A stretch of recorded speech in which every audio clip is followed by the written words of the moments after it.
오늘은 이제 요셉과 그의 형제들이 20년 만에 재회하는 내용을 담고 있습니다.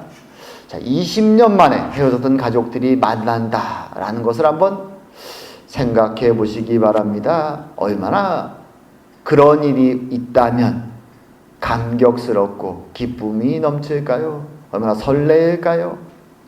사실 저는 이런 오랜 세월 만에 이산 가족이 만나는 장면을 떠오르면 항상 80년대에 TV에서 보았던 이산 가족들 상봉을 위해서 그 KBS 방송국 앞에 그저 빈틈만 있으면 가족들의 신상 명세를 적어놓고 그 앞에서 기다리는 그 가족들의 모습들이 하염없이 기다리고, 어떤 사람은 그 중에 정말 운이 좋아서 헤어졌던 가족을 만나고 기쁨의 눈물을 흘리던 그 장면들이 자꾸 떠오릅니다. 사실 헤어졌던 가족을 만난다는 것은 그렇게 감격스러운 일이죠. 하지만 오늘 본문에 사실 이 20년 만에 형제들의 해우의 장면은 그다지 감격스럽지가 않습니다. 왜냐하면 이 이산 가족이 된 원인 제공을 한 요셉을 노예로 팔았던 것이 바로 지금 눈앞에 있는 형들이었기 때문입니다. 자, 그럼에도 불구하고 20년 만에 이 만남에는 많은 의미가 있습니다. 오늘은 이 20년 만에 형제가 만나는 장면을 통해서, 특별히 이 형제들이 애굽에 첫 번째 방문한 오늘 이 42장의 사건을 통해서 하나님은 요셉과 그의 형제들에게 어떤 메시지를 주시기 원하시는가, 그리고 그것을 통해서 우리에게는 또 어떤 은혜를 주시기 원하시는가 한번 살펴보는 시간을 갖기 원합니다. 자, 이제 요셉이 애굽 땅에 온 지 우리가 지난번에 나눴지만 처음 13년은 노예로, 죄수로 아주 고생스러운 삶을 살아갑니다. 그리고 이제 애굽의 총리가 되어 7년의 풍년의 기간이 지나고 이제 7년의 흉년의 기간이 찾아온 것이죠. 그리고 그 첫 해가 바로 올해입니다. 말하자면 20년 하고 조금 시간이 더 흐른 시간이 오늘 본문의 시점이죠. 요셉이 20년이 넘어서 어찌 보면 한 21년쯤 되어서 드디어 형제들을 만납니다. 자, 그 배경에는 재난이 있죠. 흉년, 기근이 찾아옵니다. 극심한 기근이 찾아옵니다. 애굽 땅만 아니라 가나안 전역까지도 애굽 주변의 모든 나라에 기근이 찾아왔습니다. 먹을 것이 없죠. 오늘날에도 사실은 기근이 찾아오면 많은 나라들이, 사람들이 어려움에 처합니다. 지금도 아프리카에 가면 수년째 계속된 기근으로 많은 사람들이 어려움 속에 있는 것을 우리는 보게 됩니다. 고대에는 더 말할 것이 없죠. 기근이 찾아오고 먹을 것이 없다는 것은 사람들에게는 죽음과 생명이 오가는 아주 심각한 위기가 찾아왔음을 말하는 것입니다. 그래서 야곱은 자신의 아들들에게 이 위기의 상황 속에 가족회의를 소집하고 빨리 가서 남은 가족들을 위해서 곡식을 구해오라고 돈을 많이 넉넉하게 주면서 그렇게 얘기합니다. 재촉하죠. 그래서 그의 아들들이 길을 떠납니다. 하지만 오늘 본문은 한 줄을 덧붙이죠. 하지만 막내 아들 베냐민은 함께 가지 않았다. 이미 베냐민의 나이가 20이 훨씬 넘었습니다. 장성한 나이죠. 어찌 보면 30대, 40대의 형들보다도 훨씬 더 힘이 넘치는 나이이지만 아버지는 그를 보내지 않습니다. 아직도 라헬의 아들들에 대한, 자신의 사랑하는 아내의 아들들에 대한 편애와 집착이 남아있음을 보여주는 장면이죠. 자, 서둘러서 형들은 애굽 땅으로 내려갑니다. 사실 나중에 이스라엘 백성들이 출애굽할 때는 40년이 걸쳐서 건너왔지만 실제로 이 땅 거리는 그렇게 멀지 않습니다. 서둘러 간다면, 정말 서두르면 열흘에도 갈 수 있는 거리죠. 천천히 건다면 한 달이 걸릴 수 있는 거리입니다. 형들은 서둘러서 이 길을 갑니다. 최대한 빨리 곡식을 구해야 남은 가족들이, 자신의 부모와 자신의 자녀들이 생존할 수 있기에 길을 서둘러서 갑니다. 위기죠. 비록 부유한 나름대로 넉넉한 살림을 살아왔던 그들이지만 큰 위기가 찾아온 것입니다. 그리고 그들이 이제 애굽에 곡식을 살 수 있는 장소, 그 도착해서 높은 위치에 앉아있는 총리 대신을 바라보면서 그 앞에 가서 자신들의 차례가 돼서 그 앞에 나가서 모두 다 납작 엎드립니다. 그리고 자신들의 사정을 설명합니다. 그때 가장 높은 곳에 앉아서 그들의 이야기를 듣고 있는 요셉은, 물론 지금 본문의 상황 속에서는 요셉은 애굽 사람이기에 이 히브리인들이 말하는 내용을 알아듣지 못합니다. 그래서 통역관이 중간에 있죠. 온갖 주변 나라로 사람들이 몰려오기에 여러 언어를 말할 수 있는 통역관들이 그 요셉 앞에 있었습니다. 요셉도 전혀 히브리 말을 알아듣지 못하는 척하면서 앉아있는 것이죠. 통역관을 통해서 그들에게 질의와 문답을 합니다. 요셉은 그 장면을 딱 보는 순간, 옷차림부터 그들의 얼굴을 보는 순간, 비록 20년 만에 만났지만 바로 형들임을 깨닫습니다. 그리고 바로 20년 전에 자신이 꾸었던 그 꿈을 깨닫게 되죠. 하나님의 때가 드디어 왔구나. 20년 동안 모든 나의 수고와 고생과 모든 시간들을 하나님이 계획하셨던 그 꿈이 드디어 성취되는구나. 자신 앞에 무릎 꿇고 있는 그 형들, 10명의 형들을 바라볼 때 요셉의 마음속에 어떤 생각이 들었을까요? 우리가 보통 만감이 교차한다 이런 표현을 쓰죠. 만감이 교차한다. 온갖 종류의 감정이 복잡하게 마음에 강하게 올 때 우린 그것을 만감이 교차한다라는 표현을 씁니다. 아마 지금 요셉의 마음이 그럴 것입니다. 한편으로는 형들을 보는 순간 얼마나 화가 날까요? 자신이 그렇게 간절히 간청했음에도 자신의 노예로 팔아버렸던 형들, 자신은 지금 파워를 가지고 있죠. 명령 하나면 형들을 벌할 수 있는 그런 능력을 지닌 사람입니다. 화가, 분노가 올라옵니다. 하지만 또 한편으로 그는 이 모든 일의 배경에는 하나님의 역사가, 하나님의 계획이, 이 기근으로부터 그의 가족들을 구원하려는 하나님의 일하심이 있음을 그는 알고 있습니다. 그러게 지난 총리가 된 이후 7년 동안 그는 하나님의 은혜 속에 감사하며 자신의 마음속에는 분노와 그리움과 여러 가지 감정들을 내려놓고 용서하고 이때를 기다려왔던 것입니다. 하지만 막상 하나님의 계획대로 살아왔습니다. 막상 형들을 보자 복잡한 마음이 올라오는 것이죠. 그것이 인간이죠.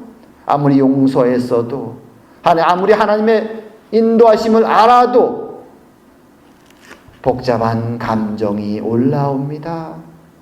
그래서 요셉은 형들에게 자신이 누구인지를 그 자리에서 밝히지 않습니다. 그리고 그들의 말을 모른 척 그들에게 질의하기 시작합니다. 지금 이 순간 요셉이 가장 묻고 싶은 것은 무엇인가 하면 아버지 야곱은 살아계신지, 자신의 사랑하는 동생 베냐민은 과연 잘 지내고 있는지 그는 그것을 알고 싶죠. 그래서 그들을 스파이라고 추궁하면서 강하게 밀어붙이면서 그들의 사정을 하나하나 알아내기 시작합니다. 스파이로 몰리는 상황이다 보니까 이 형들은 자신들의 가족 내역을 하나하나 밝히는 것이죠. 우리는 가나안에서 왔고 한 아버지 밑에서 태어난 12명의 형제들이었고 한 형제는 없어졌고 사실은 자신들이 팔아버렸죠. 그리고 한 형제는 아버지와 함께 남아있다고 설명을 합니다. 자신들은 스파이가 아니라고 강변합니다. 하지만 요셉은 그들에게 너희들을 믿을 수 없다 라고 말하며 그들을 감옥 속에 3일간 감금시킵니다. 사실 이 장면이 좀 아이러니한 장면 중에 하나입니다. 요셉이 의도한 것인지 아닌지는 알 수 없지만 요셉이 13년 동안 노예로 팔려오고 갇혀있고 죄수로 지냈던 그 13년의 고통의 시간을 어떤 면에서 형들은 3일이란 짧은 기간 속에 조금은 맛보게 되는 것입니다. 3일이 지난 뒤 요셉은 그들에게 나는 하나님을 경외하는 사람이다. 너희들은 곡식을 가지고 빨리 돌아가서 배고픈 가족들에게 먹여라. 하지만 조건이 하나 있다. 한 명만 여기에 대신 남아서 돌아갈 곡식을 주고 막내 동생, 너희들이 말했던 그 막내 동생을 데리고 나의 앞에 온다면 내가 너희들의 말이 참됨을 믿을 것이다. 그리고 너희들은 더 많은 곡식을 사도 돌아갈 수 있을 것이다 라고 말해 줍니다. 형제들은 다른 대안이 없죠. 그래서 결국 둘째 아들 시몬이 그 자리에 남고 그들은 곡식을 사서 돈을 지불하고 곡식이 든 배낭을 짊어지고 이제 다시 아버지께로 길을 떠납니다. 시몬이 남겨있기에 그들은 빨리 서둘러 돌아가서 아버지에게 상황을 설명하고 시몬을 데리고 오려고 하지만 아버지 야곱은 하나 남은 막내 아들 베냐민에게 해가 입을까봐 아들들의 말을 듣고도 그것을 행하기를 거부합니다. 이것이 이 형제들이 애굽 땅에 1차로 갔다 오는 과정의 내용들이죠. 이 내용들을 보면서 여러분 어떤 생각이 드십니까? 이 내용을 잘 보게 되면 여기에는 여러 가지 주제들이 있는데 그 중에서 가장 중요한 하나의 메시지가 주제가 떠오릅니다. 그것은 무엇인가 하면 하나님이 그의 백성 야곱의 가족들을 회복시키기 위해서 일하고 계시다는 사실이죠. 여기서 배경이 되는 사건은 기근, 재난, 흉년이죠.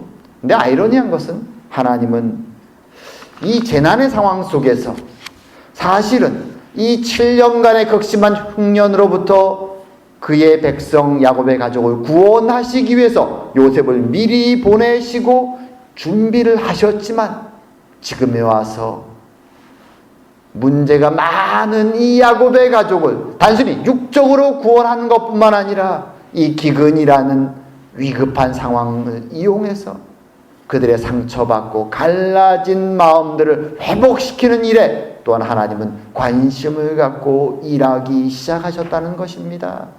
그래서 기근은 그들을 위협하는, 생명을 위협하는 그런 자연재해로도 사용되지만 동시에 하나님이 그들의 가족을 회복시키는 데도 도구로 사용되고 있다는 것이죠. 이중에서 도구로 사용되고 있습니다. 오늘 이 야곱의 가족들의 형편이 어떤가 잘 돌아보는 것이 필요합니다. 20년 전 처음 시작은 아버지 야곱의 편애로 시작되죠.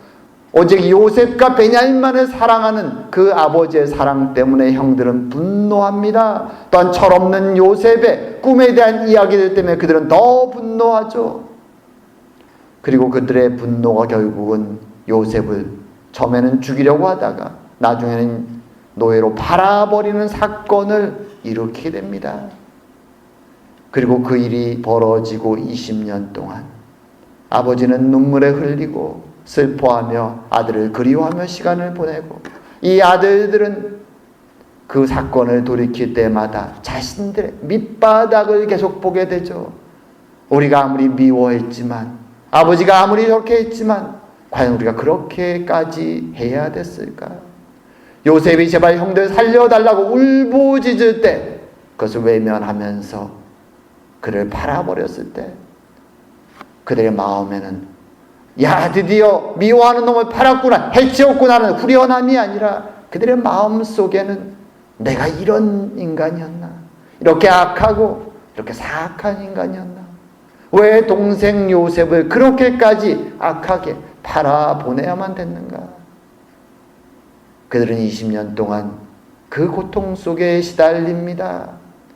고통 때문에 슬퍼하는 아버지를 제대로 바라볼 수도 없고 형제들끼리도 서로 그 주제는 건들 수도 없습니다. 그리고 무엇보다 하나님의 예배 앞에 나아가는 것이 괴롭습니다. 하나님의 시선을, 하나님을 바라보는 것이 너무나 힘듭니다. 그래서 그들은 외면하고 살아가는 것이죠. 하나님의 시선도 외면하고 아버지의 시선도 외면하면서 심지어 유다는 가족을 떠나서 이방 속에 들어가 살아갑니다. 너무나 고통스럽기에. 그렇게 갈라지고 상처 많은 가족을 하나님은 이 기근과 재앙을 통해서 그들의 육신을 구원할 뿐만 아니라 그들의 영혼을 다시 하나님의 가족으로, 세상 사람들이 바라볼 때 참된 진리와 사랑이 넘치는 가족으로 회복시키기 원하시는 것이죠. 그래서 이 재앙 속에서 이제 요셉 앞에 그들이 나올 때 그들은 원하지 않았지만 20년 전과 똑같이 10명의 형제들이 다시 모여서 이동을 합니다. 입으로 그 말을 꺼내진 않지만 자꾸 기억이 올라옵니다. 하지만 상황은 굉장히 위급합니다. 그리고 요셉 앞에 곡식을 사기 위해 나아갔을 때 자신들은 그가 요셉인지도 모르고 그의 위협 속에서 감옥에 3일 동안 갇히게 됩니다. 많은 생각이 그들의 머릿속에 올라옵니다. 하지만 닥친 재난과 감옥 속에서의 3일의 시간을 보내면서 그들의 마음 속에서 자신들의 20년 전의 그 죄를 다시 일으키시는 하나님의 손을 의식하게 되는 것이죠. 그리고 그들이 3일간 감옥에 갇혀 있다가 나와서 이제 요셉 앞에 불려 나와서 한 명이 남고 이제 곡식을 가지고 돌아가라는 이야기를 들었을 때, 그리고 빨리 막내 동생을 데리고 돌아오라는 이야기를 들었을 때 형제들은 서로를 향해서 이렇게 말하죠. 지금 자신들 앞에 요셉이 자신들의 이야기를 듣고 있음을 알지 못하고 너무나 마음속에서 터져나오는 그 감정을 절제하지 못하며 그들은 서로에게 이렇게 말합니다. 우리가 아우의 일로 말미암아 범죄하였도다. 그가 우리에게 애걸할 때에 그 마음의 괴로움을 보고도 듣지 아니하였으므로 이 괴로움이 우리에게 임하도다. 형제들은 가슴을 치며 이 상황 속에서 서로 드디어 20년 동안 묵혀왔던 그 이야기를 뱉어내는 것이죠. 우리의 죄에 대해서 이제 하나님이 징계의 채찍을 드신 것이다. 그때 여기 옆에 있던 첫 번째 아들 루벤은 굉장히 감정적이면서도 어떤 면에서 좀 극단적인 사람이기도 합니다. 냉철하지 못하죠. 그는 사실 요셉을 20년 전에 구하려는 마음이 있었습니다. 그때 그가 감정에 치우쳐서 형제들을 비난하면서 이렇게 얘기하죠.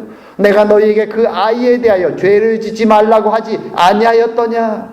그래도 너희가 듣지 아니하였으므로 그러므로 그의 핏값을 치르게 되었도다. 물론 형제들에 대한 비난의 감정이 넘치는 이야기지만 한편으로 이 이야기는 형제들이 지금 이 순간 다 같이 느끼는, 공감하는 내용입니다. 우리의 죄에 대해서 하나님이 우리에게 우리의 죄를 드러내시고 치고 계시구나. 괴롭습니다. 20년 동안 외면해왔던 하나님의 시선을 이제는 정면으로 느끼는 것이죠. 하나님이 지금 이 앞에서 우리를 보고 계시구나. 우리의 죄를 드러내시는구나. 그래서 괴롭습니다. 시몬을 남겨두고 길을 떠나다가 다시 한번 그들의 이 마음 상태를 드러내는 사건이 발생합니다. 길을 가다가 이제 가축들에게 먹이를 주기 위해서 자신들이 받아온 짐을 풉니다. 근데 그 속에서 곡식만이 있는 것이 아니라 자신들이 곡식을 사기 위해서 지불했던 돈이 그대로 보따리 안에 들어있는 것을 발견합니다. 두렵고 떨립니다. 아니, 지금 자신들은 스파이라는 오해를 받고 간신히 풀려났는데 이제는 자신들이 지불했던 그 돈이 보따리 속에 들어있으니 이제는 꼼짝없이 도둑놈으로 몰리게 되었음을 알기에 더 두려운 것이죠. 이 상황을 어떻게 해야 될까? 그래서 오늘 본문에 보면 그들이 이렇게 얘기합니다. 그들이 혼이 나서 떨며 서로 돌아보며 말하되 하나님이 어찌하여 이런 일을 우리에게 행하셨는가? 20년 동안은 외면하고 살았던 하나님의 시선이 이제는 외면할 수 없습니다. 하나님의 채찍의 손, 심판의 손길을 느끼고 이제는 매 순간순간 자신의 일들 속에서 지금 이 일도 하나님이 행하시는가? 하나님의 손길을, 하나님의 시선을 의식합니다. 그리고 이제는 그들의 행동을 함에 있어서 이전처럼 욕망이나 분노나 자신의 감정에 따라 행동하는 것이 아니라 자신들의 마음 속에 하나님의 시선을 의식하면서 행동하기 시작합니다. 그래서 그들이 이제 아버지의 집에 돌아왔을 때 그들은 이전 같으면 형제를 바라보기도 했고 이기적으로 자신의 욕망에 따라 행동할 수도 있는 그들이었지만 이제는 하나님의 시선을 의식하면서 과연 무엇이 하나님의 뜻인가? 이 순간 어떤 일을 해야 될까 그들은 생각합니다. 첫 번째로 그들은 빨리 남겨놓은 시몬을 구해와야 되겠다고 생각하죠. 그리고 아버지에게 상황을 설명합니다. 하지만 요셉이 말했던 것처럼 질책과 심한 내용들은 빼고 나름대로 완화해서 아버지에게 상황을 설명합니다. 막내 아들 베냐민만 데려간다면 이 오해가 풀리고 우리는 애국과 계속 교역할 수 있고 모든 상황이 잘 될 것입니다. 아버지 걱정하지 마세요. 막내 베냐민만 데리고 저희들이 빨리 갔다 오겠습니다. 그들은 아버지의 상처받은 마음도 조심조심 케어하고 이제 남겨진 두 형제들 그곳에 있는 시므온과 자신들이 데려가야 될 베냐민까지 생각하면서 상황을 어떻게든 가족다운 모습으로 행동하려고 형제에 대한 책임감을 가지고 행동하려고 노력하는 것이죠. 하지만 아버지의 태도는 완강합니다. 그 아버지 앞에서 첫째 루벤이 물론 감정적으로 또 그렇게 얘기하죠. 아버지, 그럼 저희 두 아들의 생명을 담보로 제가 책임지고 하겠습니다. 어떤 면에서 손자들의 생명을 담보로 그 일을 한다는 루벤의 말은 지나치게 극단적이죠. 하지만 어찌되었건 이제 형제들은 서로에 대해서 돌아보기 시작하는 것이죠. 책임을 지는 것입니다. 그리고 이 모습이 형제들 중에 가장 어떤 면에서는 냉정하고 이성적인 유다가 책임을 짊어지는 모습으로 몇 달 뒤에 드러납니다. 몇 달 뒤에 2차로 이제 베냐민을 데리고 가게 되었을 때 유다가 나서서 얘기하죠. 아버지, 제가 제 생명을 담보로 책임지겠습니다. 그리고 요셉 앞에 나가서도 상황이 어렵게 됐을 때 유다는 나의 생명을 담보로 제발 이 일을 풀어달라고. 유다는 그 이전에는 이기적이었고 심지어 가족을 떠났던 그였지만 이제 가족에게 돌아와 하나님의 시선을 의식하면서 하나님의 형제요, 하나님의 가족의 모습으로 책임을 지고 살아가는 모습으로 변화된 모습을 보여주시는 것이죠. 이것이 하나님이 그의 사랑하는 자녀들이 보이기를 원하시는 회개와 그리고 하나님의 시선을 의식하고 서로를 돌아보고 책임지는 가족의 모습인 것이죠. 물론 이 이야기를 듣는 야곱의 모습은 아직은 완강합니다. 야곱은 아들들에게 처음에 그렇게 얘기합니다. 너희가 나에게 내 아들들을 잃게 하도다. 요셉도 없어졌고 시므온도 없어졌거늘 베냐민을 또 빼앗아 가고자 하니 이는 다 나를 해롭게 함이로다.